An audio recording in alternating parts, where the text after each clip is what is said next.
Good morning. Well, pleased to see you. This is Lila and Elena, and they're from the Good Citizens Club at the British School Botafogo.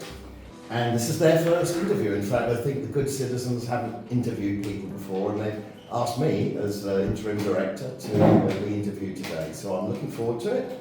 And I'm more nervous than you are, so don't worry. So go ahead. Okay. Good morning, Mr. Paul. Good My name is Elena. And I'm Paula. And we are members of the Good Citizens Club. And we've been wondering if you could answer some questions of us. Absolutely. It's a privilege. So what's being a good citizen is? When you ask a question like, what's a good citizen, you need to think about two things. What is a citizen and what is good? And a citizen is normally a person who lives in a country and is a nation, and you're a citizen of Brazil, for example. And therefore you tend to think, what is a good citizen in Brazil? A good citizen is someone who votes if they're able to vote. That's a requirement in Brazil to vote when you're a certain age. Take responsibility, follow the rules, drive within the speed limit, do everything that is right for the country and keeps the country in order and safe. When it comes to a school, you're a citizen of a school. So we use that word thinking about ourselves in the community. So once again, slightly different, but we look for someone who will respect the rules of the school, will take responsibility, will recognise their rights as individuals, but also recognise the rights of others. Great answer. I haven't finished, but there's plenty. There is so much, I know. Lila, to say about it. But let's keep going because we have lots of questions, I think. So maybe we'll return to some of those points. Do you consider yourself a good citizen and why? Well, I'd like to think I'm a good citizen. Perhaps I'm not a good citizen of the United Kingdom because I'm not there. Therefore, I can't commit my citizenship as a national of the United Kingdom. But within this community, within Brazil, I'd like to think I am. A citizen basically is serving. A good citizen serves, and a good citizen makes sacrifice. So they put themselves back and they worry about others. That's what a good citizen does. And I think I do that. Now, have you ever flown on an aeroplane? Yeah. And have you ever been into the bathroom of an aeroplane? Yeah. And how do you normally find it? Very, very Yes. Now, here's an example of my citizenship. If I go into the bathroom and it's dirty, I'm telling you, I clean it up. I mean, it's sad, isn't it? Yeah. But that, in that little community of an aeroplane, I feel a responsibility. And I don't want to use a bathroom that's got the paper towels all over the place. So I just clean up. And I clean up, of course, when I'm left. So in a sense, I think, I like to apply that principle that you have a duty and a responsibility as a member of a community. And I like to think I do that. And then having the sort of job I have requires me to be a good citizen, to be a model citizen. And I hope I try very hard. Great. Can you tell us about a time when you saw someone being a good citizen in our school? Every day I've seen someone being a good citizen, because being a good citizen is an idea, but it's also just a series of little things. So just now, this morning, there was a clash of rooms. This room had Mrs. Adora. She was getting some English lessons. And suddenly, Mrs. Adora, you can't use the room because we've got some clash of rooms. And she said immediately, no problem. I'm going to move, we'll go to somewhere else. Leave it with me. Sacrifice, service, good citizenship. The other day, I was walking along, and there was a piece of paper on the ground, and I saw a little boy, must have been, 10? He didn't know anyone was looking. He picked up a piece of paper and put it in the bin. Now that's real citizenship, where no one is looking and you're doing the right thing for the community. Picking up the litter without anyone, no one told him to, he picked it up. I've seen people, the other day I saw a little girl open a door for another person and let them through. I see it all the time. You have to look for it sometimes because there's also non-good citizen things happening in our school, which is what we have to work on and why you're such an important group. But I see it all the time, and they are little things. And it's not difficult, but you have to create a culture where people serve. Now, you may have heard of John F. Kennedy. Have you heard of him? He was an American president. And at the time, he was thinking about what good citizens should do. And he thought that the people of the United States always want this, they want that, they demand from the government. And students in a school, wow, we want the school to do this, want the school to do that. Actually, he said, ask not what your country can do for you, ask what you can do for your country. I know that saying. You know that saying. Well, it's John F. Kennedy. And I would say to you, this is the message you almost need to put to your friends and your colleagues here. Don't worry about what the school's giving to you. What are you giving to the school? What are you bringing to the school? One of the most important aspects of this is you think that being a good citizen is sacrifice and giving and taking care of others and the environment and so on.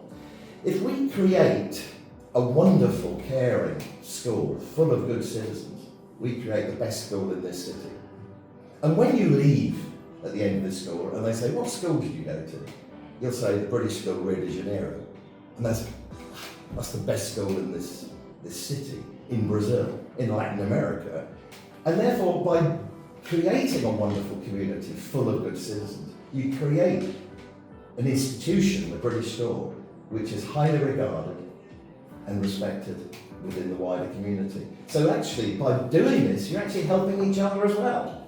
And you're helping the school, but you're helping yourself. So there's a little selfish element to this, because the question I will always say to you is, why? I mean, everything you look at, why are you doing this? Why?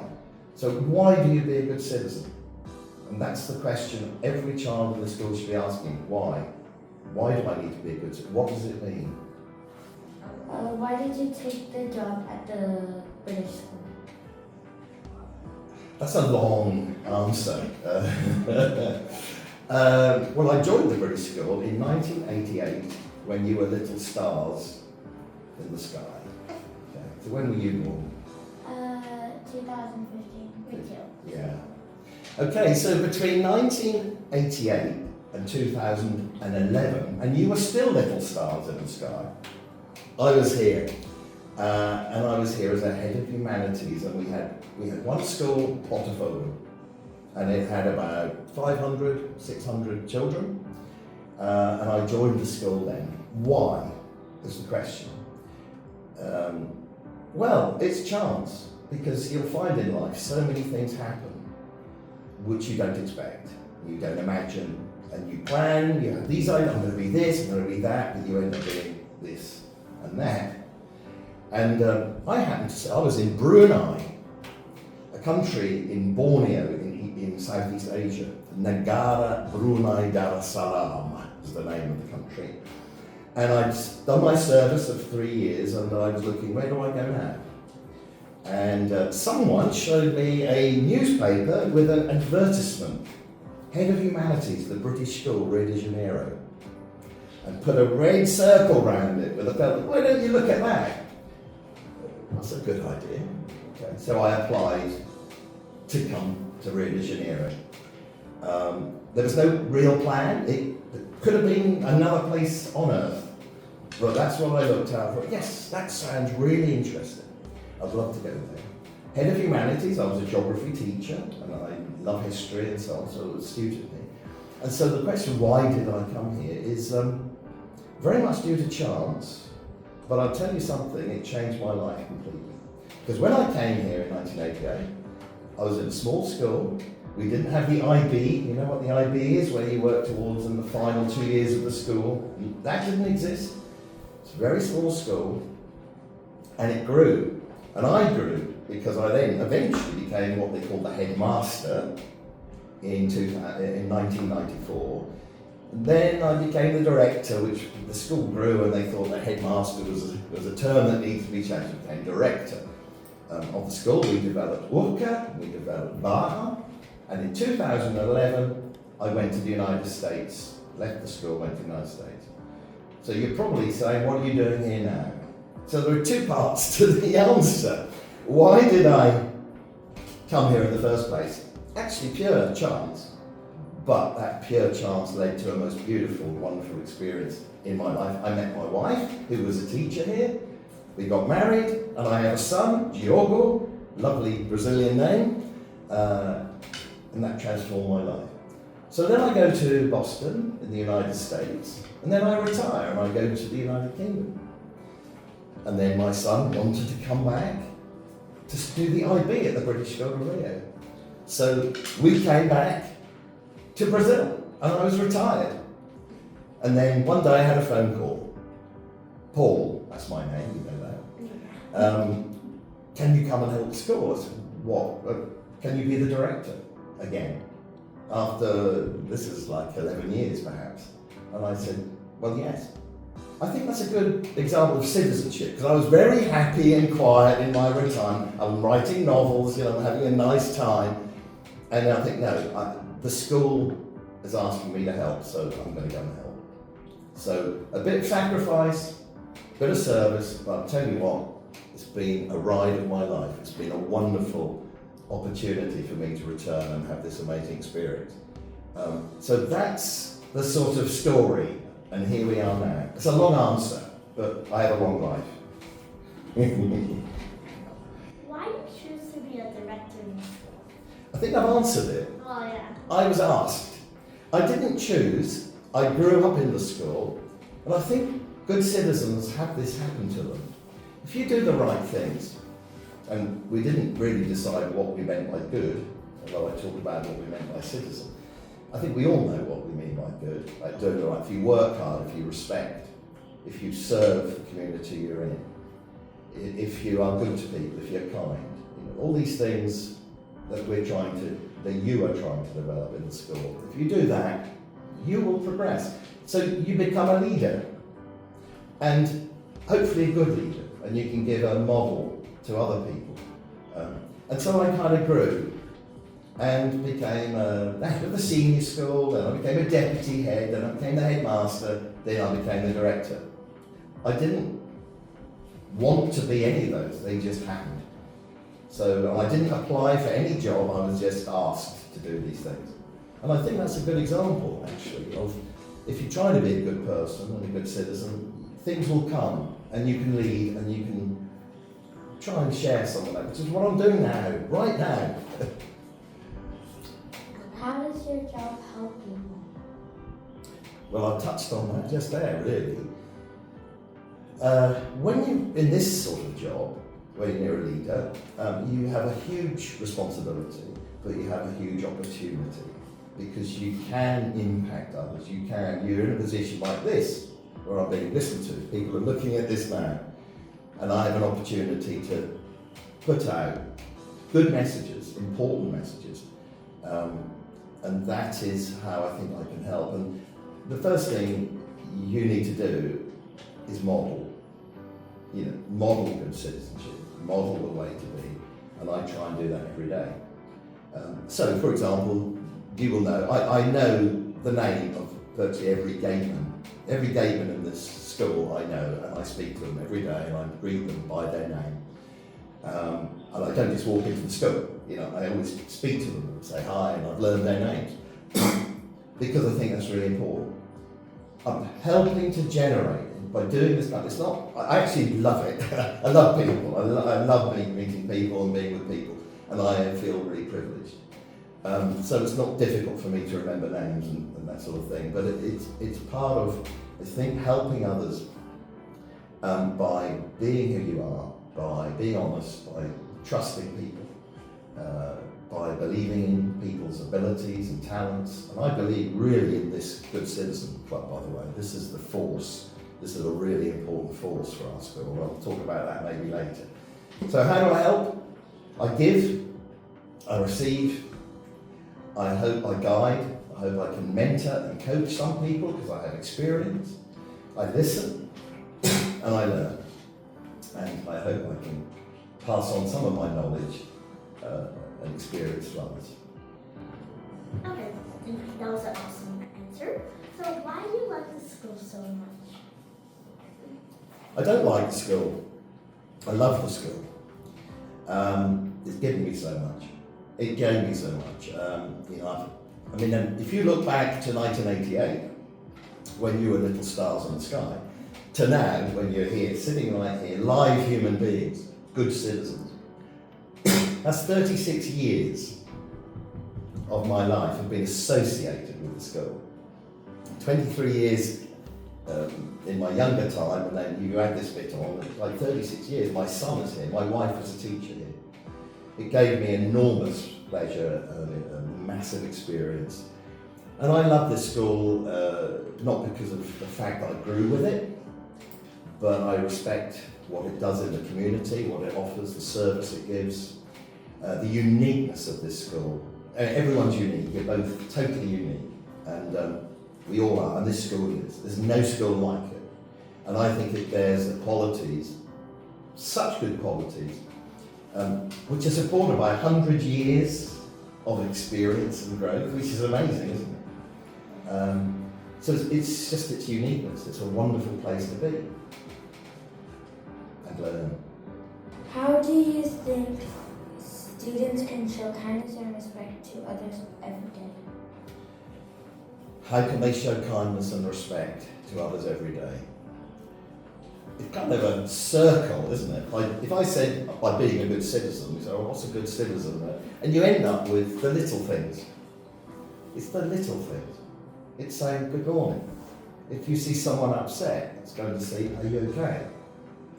It's just being aware of people beyond yourself.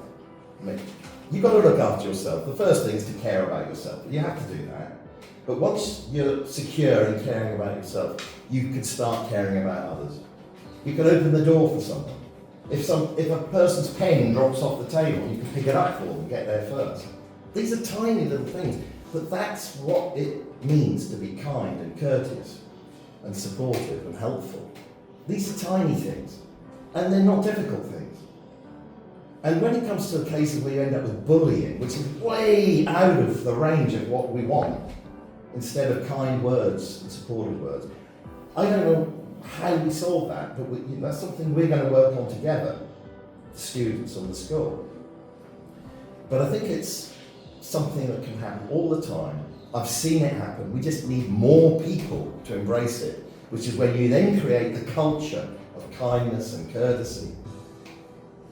And you get respect, you've got responsibility, and you've got fantastic relationships. What advice would you give to students who wants to help make the school a better place for everyone? Do what you're doing. You are the source. You have taken the initiative to create an organisation, a club, you're calling it, which is a force for good in the school. This very process, you talking to me now, and you're going to have more interviews, is really important. Because we want the membership of your club. How many people are in your club? About 16, 17 at the moment. Okay, so now our plan is to build that club to become a whole of Botafogo Site. If the whole of the Botafogo Site carried the ideas that you have, the feelings, the plans you have, this would be the most perfect place on earth. You'd come to paradise every day. Imagine every student having the same feelings about doing the right thing and being a good citizen. Imagine everyone. So my advice to you is build your club. You've got a website now, fantastic development. Use it. You've got to have two things to achieve what you want. First of all, what is your mission? Your mission, define it, not now, within your group. What is your mission? What do you want? Our mission as a school is to be a caring community, striving for excellence, where every individual matters. You need to have every student in Botafogo knowing that, and not just knowing it, but living it. A caring community. What are you doing for the community? You should be asking your friends. And does every individual matter? Do you celebrate different people for their different beliefs and their different ideas? You should celebrate that. Not just tolerate that, but celebrate that everyone's unique and everyone's different and everyone can contribute. So I think you need to have a plan with your club, which you've definitely got. You develop a plan based on your vision. So maybe your vision could be, we want everyone in this school to be an associate member of our club. That's the vision, that's where we're going. Because why? Because we want a community where everyone is safe, where there's great respect, people have responsibility, they have their rights, but they have their responsibilities. Everyone today seems to want their rights, my rights, my rights. What's your responsibilities? So go back to Kennedy. What can you do for your school? You're doing an amazing job for your school, and you can build that from that beginnings.